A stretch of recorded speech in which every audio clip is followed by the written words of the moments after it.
So that game on, assuming you don't play Arkansas, which obviously there's no way to know whether that's going to happen, but assuming you don't play Arkansas, I think their RPIs are around the low 60s, y'all's around maybe the high 30s, low 40s. So people are calling that a playing game. Do you think that's fair, or do you think is this kind of RPI, do you think that shouldn't be questioned? I don't think it's fair because if you look at some of the other teams' resumes, strength of schedules, and teams they say that are locks to be in, it makes you wonder what some think are the perception of the SEC. Because again, if you look at the other teams' resumes they think they have in, I don't think it's fair. But again, you can't control that. And the best way to leave any doubt is to win ball games. Tennessee hasn't had a lot of success in the SEC tournament for a long time. Is there something you can kind of do to counteract, I guess, maybe the history of it, or do something you just ask your guys to block out, or is it something you address at all? Don't even address it. Neither one of these guys played, 50 years ago, 40. I mean, it is what it is. For us, is Friday, do everything in your power to try to win that ball game. Now, Saturday, keep moving. But now I don't get caught up in all that. Hopefully, they don't either.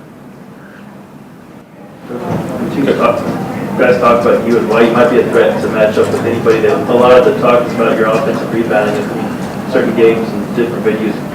Teams might struggle shooting, but you guys have done a really good job picking up those boards. I guess how important is that when you don't necessarily know who you're going to play, and how much does that affect you and you feel confident about what you can do? Well, I think obviously the offensive rebounding, we have guys you can throw inside to and make plays. They can also make decisions with the basketball.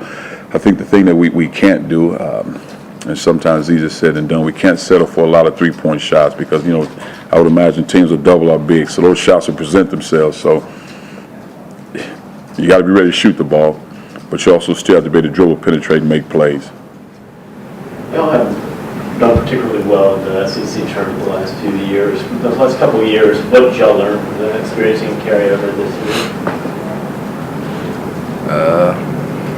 Can you ask that again?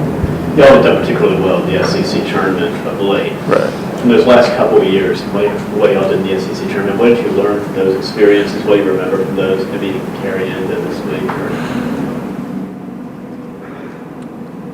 I say for me, just approaching the game differently. Like last year, I kind of got caught up in it's the tournament, it's the lights of the SEC tournament, and I just got to come out and focus on the game and playing how we play. We can't, anybody try to play different to get our numbers or anything like that. We just got to play like we have been lately, and I think we'll be fine. Do you feel more confident going into this SEC tournament than the previous two? Yeah, just speaking of from how we played these last couple weeks, I feel like we've hit our stride at the right time. Talk about perception of the league. How many SEC teams do you think will get bids right now? Oh, man. Well, when you have 9 teams in the top 100 RPI, it could possibly be 5 or 6.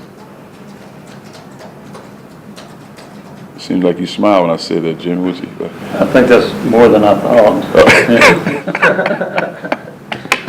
But it's realistically, the way, if you're not in the top 50 in the RPI, your chances are not real good. Yeah. So I wonder if you think that there's, because of the perception, that would hurt the league.